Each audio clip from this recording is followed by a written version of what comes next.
Hare Krishna. So we are into the last section of the second chapter of the Bhagavad Gita as it is.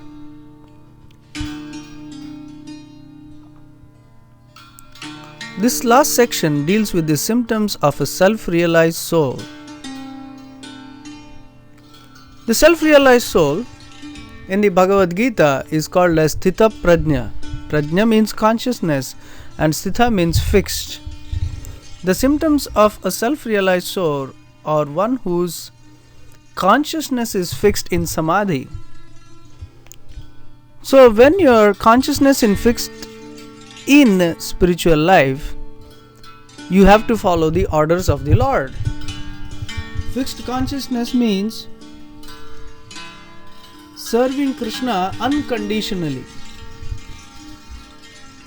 So Arjuna, even on a material platform or a self-realized platform, he has to fight. Materially there is gain, and spiritually it becomes the duty ordained by the Supreme Personality of Godhead, Sri Krishna.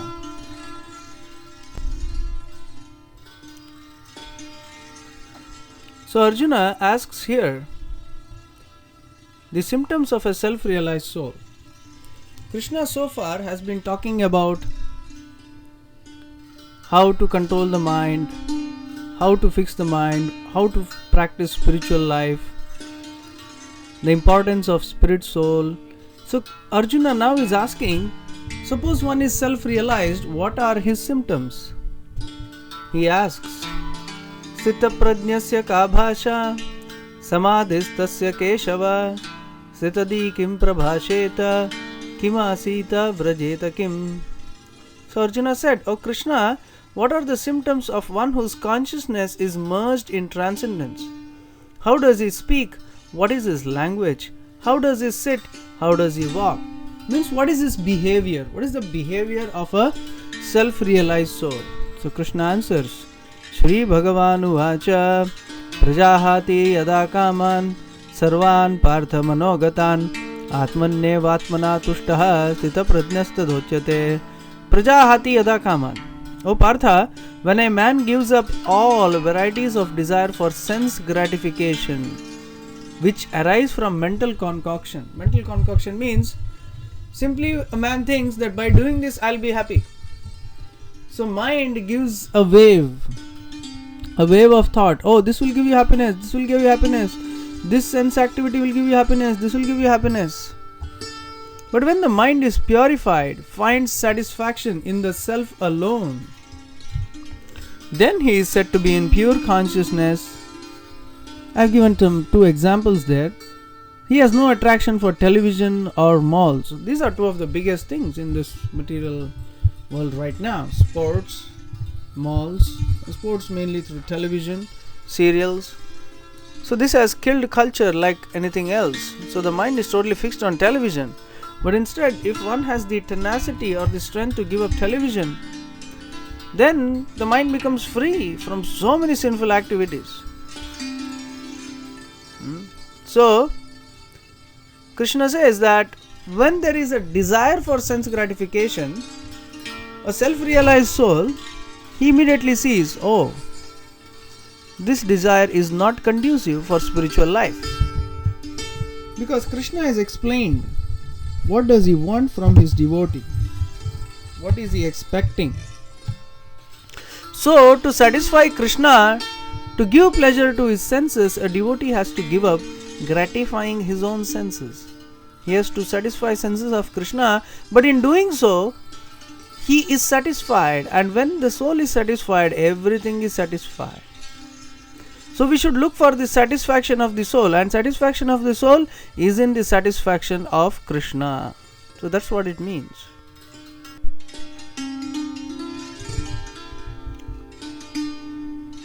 Now Krishna continues explaining the symptoms of a self-realized soul. Dukkeshu nudvigna manaha, sukheshu vigata spraha, vitaraga bhaya krodha, sitadir muniruchyate. So he says, one who is not disturbed in mind even amidst the threefold miseries, or elated when there is happiness, who is free from attachment, fear and anger is called a sage of steady mind. So dukkha means material misery. In this material world, there is threefold miseries. As you can see, there is Adhyatmika, Adidaivika and Adibhautika miseries. Adhyatmika means your own body and mind giving you miseries. As you can see in the first picture, our own sense attraction is pulling us down into this material world. Adibhautika means you can see that these are miseries given by other living entities. Because of the modes of nature we are in, we perceive the world in a different way. And every action the other person does, it gives you misery. For example, mosquitoes bite you. We are all controlled. And because of our physical and mental situation, we experience pleasure and pain. But the other living entities are also responsible to a certain extent. So, to the extent you are responsible for your misery, depending on the guna you are in, so that is Adhyatmika. And to the extent other living entities are responsible for your misery, they are Adibhautika. Now Adidaivika means miseries given by demigods, for example floods, drought, extreme heat, extreme cold and all other things which are supernatural, which are, you can say, nature's phenomenon. So Adidaivika miseries are due to higher influences. So when these miseries come, suppose there is a flood, everybody becomes distressed. Similarly, when somebody else cheats you, when you become miserable because of your own foolishness, you locked yourself out of your flat and your key is still inside. So this is your own foolishness.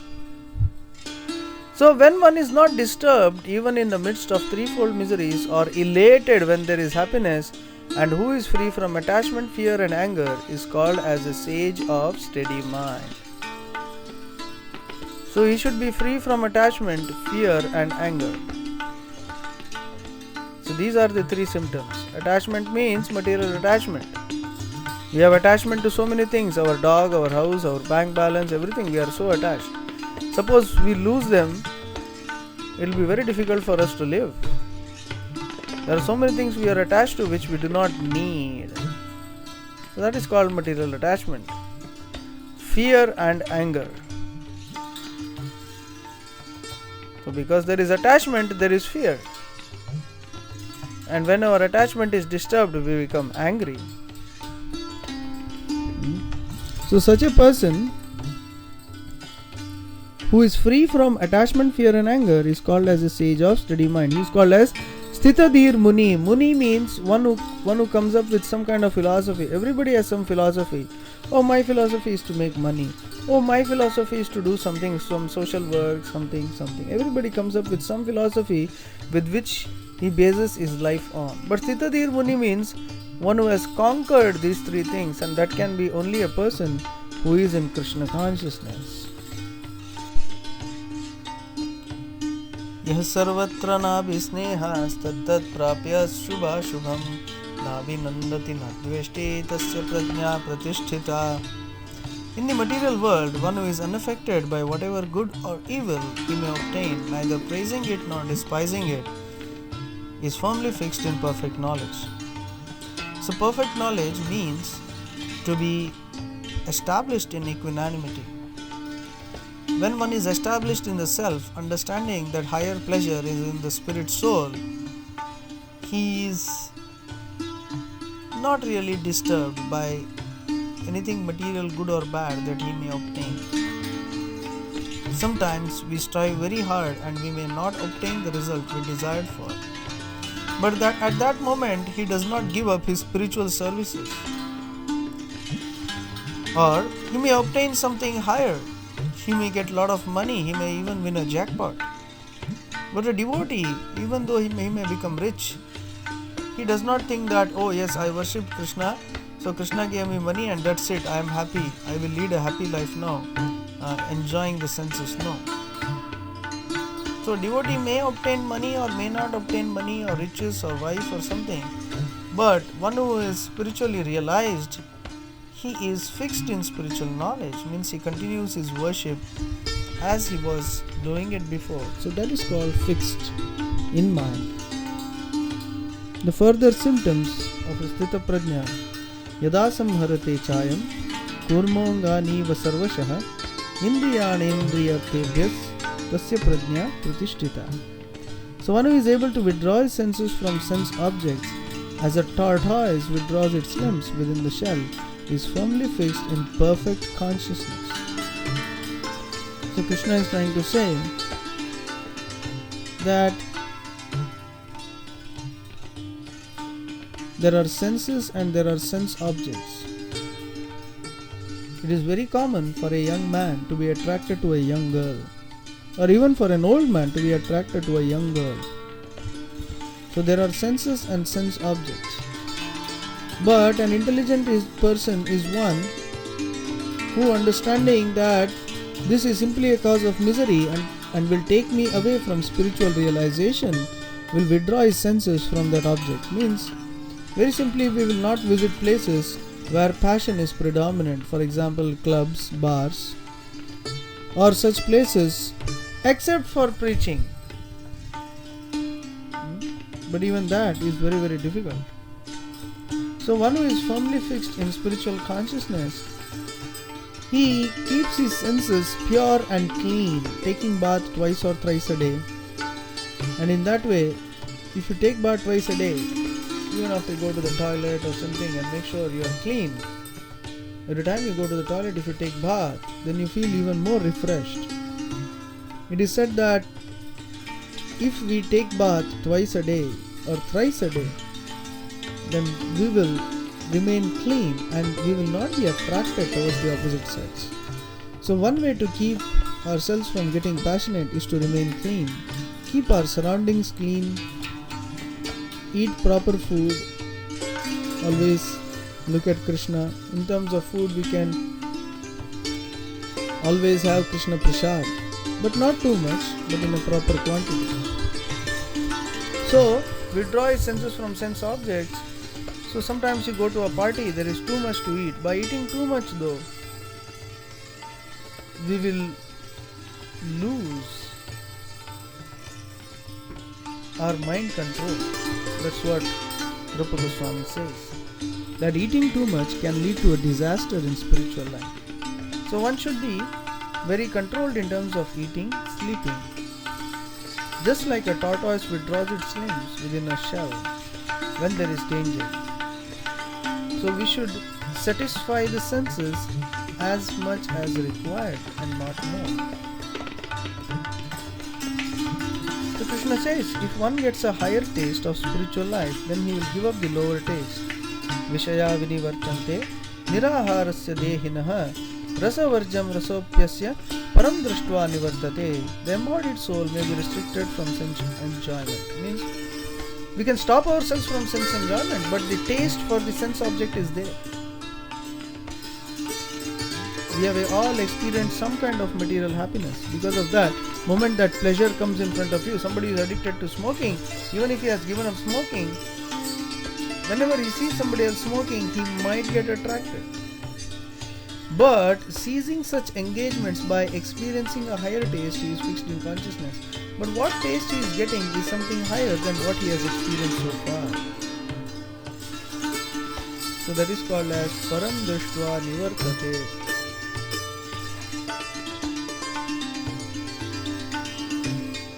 Yatato hi api kaunteya purushasya vipaschita indriyani pramathini haranti prasavam manaha. The senses are so strong and impetuous, O Arjuna, that they forcibly carry away the mind even of a man of discrimination who is endeavoring to control them. So Vidusha, even a very, very intelligent person, that's why it is said one should not even sit with his daughter, because even she can agitate your senses.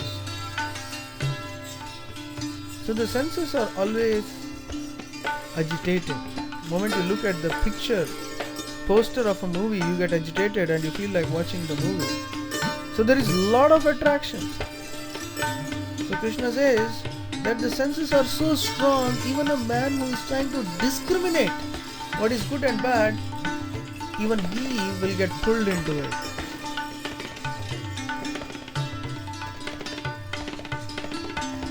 Therefore, one should make sure that he is controlling his senses. But that can only be done when he experiences a higher taste for spiritual life. Tani sarvani sanyamya yukta asita matparaha vashehi yasyendriyani tasya prajna pratishtita. Vashehi yasyendriyani, one whose senses are under full control, fixes his consciousness upon me, he is a man of steady intelligence. So, the real symptom of a Sthita Prajna is this, as Krishna summarizes.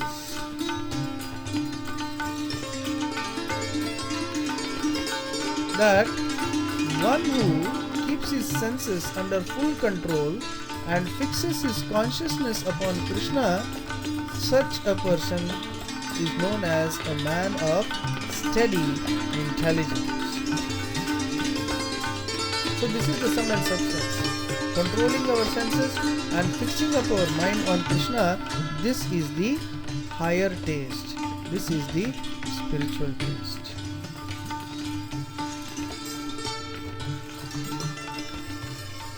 So, now Krishna will explain how one falls down into the material sphere. ध्यायतो विषयान् पुंसः संगस्तेषु उपजायते संगात् संजायते कामः कामात् क्रोधो विजायते. Dhyayato, by meditating on the objects of the senses. The objects are very strong. Just by meditating on the object of the senses, one develops attachment for them. Sangasteshu upajayate, there is attachment. So therefore, one should not even think of material sense enjoyment. Just by thinking of it, one develops attachment. Sangat sanjayate kamaha. By association, one develops attachment. Suppose you go to some very nice place or drink some nice juice.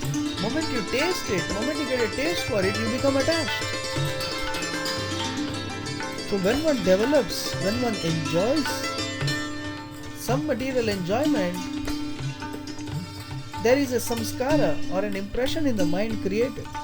So next time you think about that object or see that object, this particular enjoying tendency creeps up. So by association, by thinking about it, so Krishna says one should not think about it. So what should one think of? Dhyaya, dhyan. So one's object of dhyan should be the Supreme Lord Krishna. So while contemplating the objects of the senses, a person develops attachment for them. From such attachment, a lust develops, and from lust, anger arises.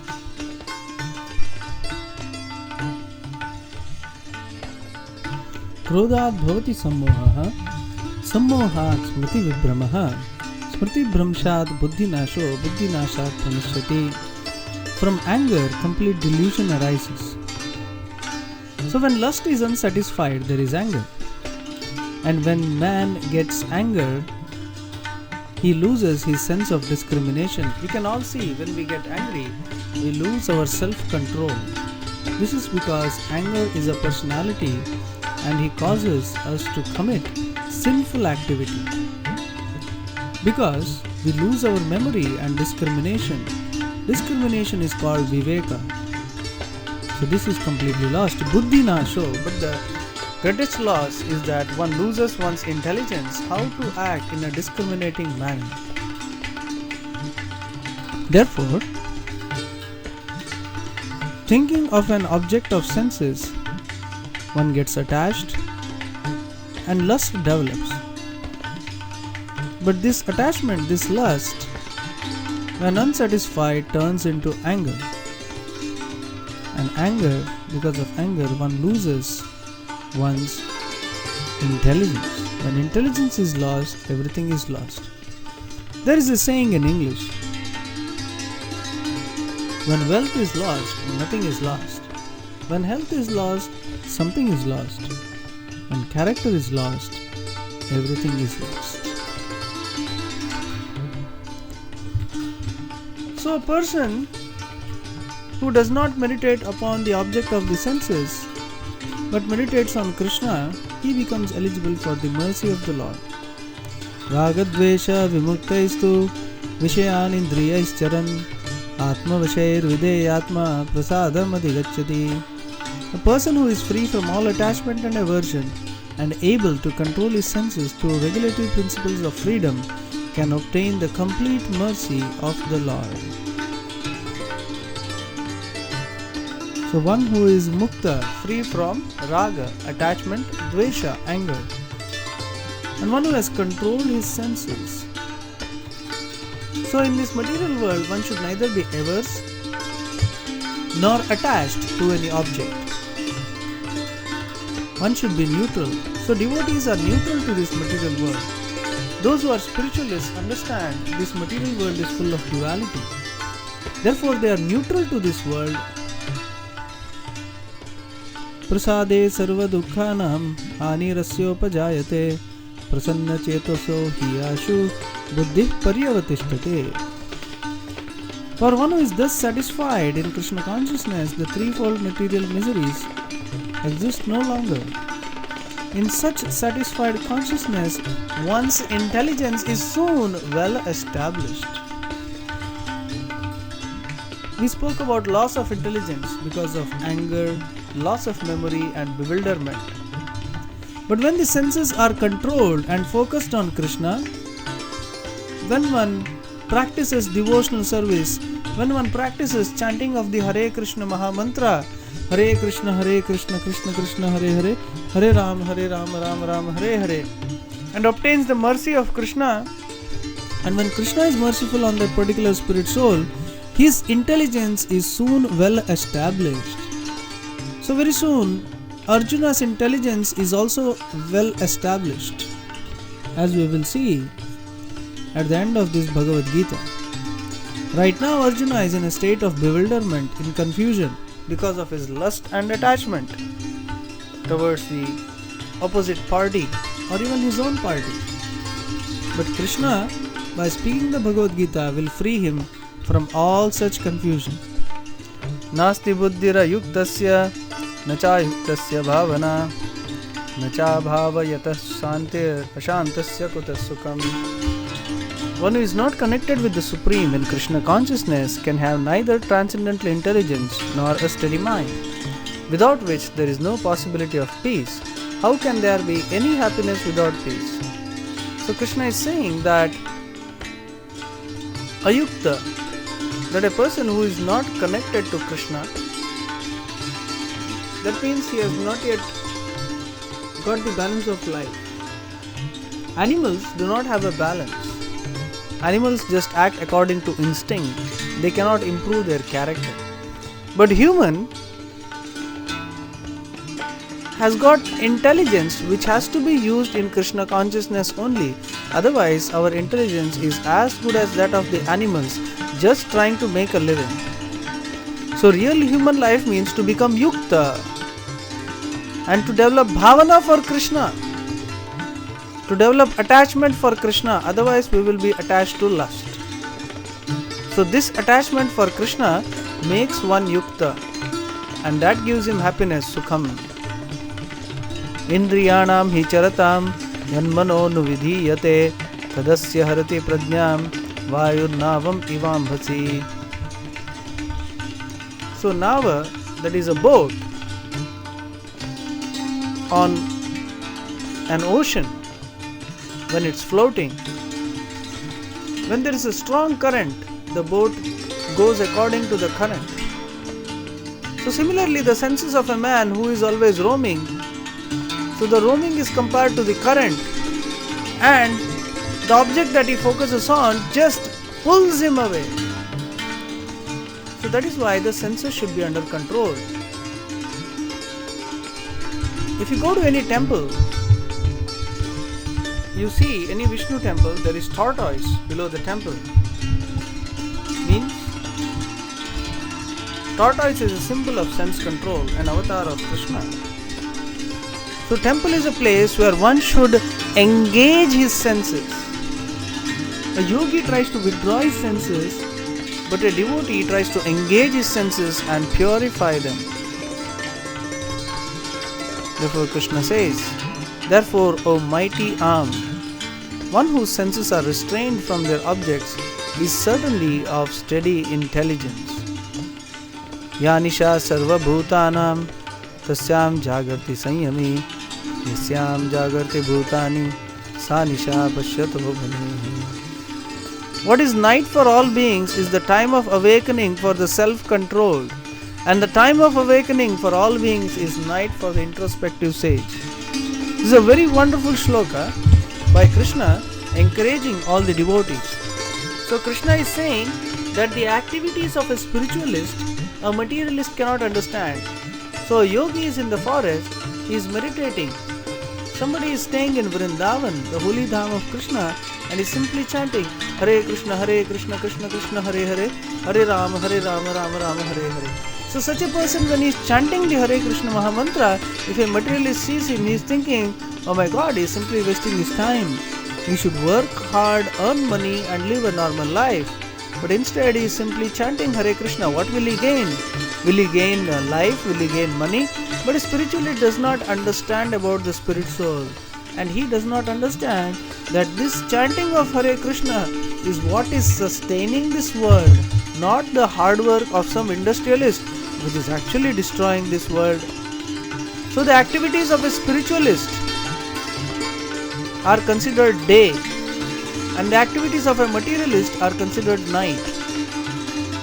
So what is day for the materialist is material activities: eating, sleeping, mating, defending. Whereas for a spiritualist, spiritual meditation, chanting Hare Krishna, these are the spiritual activities. So, when a spiritualist is awake, means he is engaging in spiritual activity, trying to uplift himself and the society. A materialist is sleeping, he is simply working hard, thinking that one day he will become happy, and he simply becomes cheated.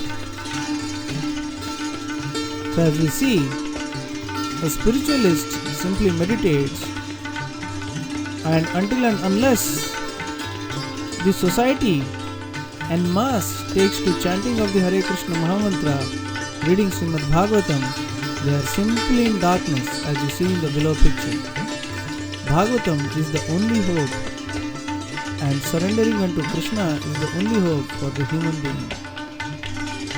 Apuryamanam achalat pratishtham samudramapa pravishanti yadvat tadvat kamayam pravishanti sarve swashantim apnoti nakamakam. So Krishna gives a very beautiful example here. Just like all the rivers flow into the ocean, and the ocean never overflows. Similarly, a spiritualist's mind should be like that. A lot of desires will flow into the mind, but the mind should not burst out with those desires and try to satisfy them. So this is the situation of a yogi. A person who is not disturbed by incessant flow of desires that enter like rivers into ocean, which is ever being filled but is always still. So mind should be still, mind should not be disturbed. Can alone achieve peace, and not the man who tries to satisfy such desires. A person who has given up all desires for sense gratification, who lives free from desires, who has given up all sense of proprietorship and is devoid of false ego, he alone can attain peace. Means, one who understands that everything belongs to Krishna, he is a servant of Krishna, and his service, his job, so to speak, is to serve Krishna. If one understands that much, then he becomes happy. But one who tries to satisfy his desires, he will be frustrated. Esha brahmi sthiti partha nainam prapya vimuhyati sitvasyamante kalepi brahma nirvana rachyati. In this way, the spiritualist, if he is situated at the time of death, he can enter into the kingdom of God. The main point here is one should meditate on Krishna, one should serve Krishna, engage in spiritual life. By doing so, one can be happy, as they say, forever. Thus ends the second chapter of the Bhagavad Gita as it is. In the next video, we will start the third chapter, Karma Yoga. Hare Krishna.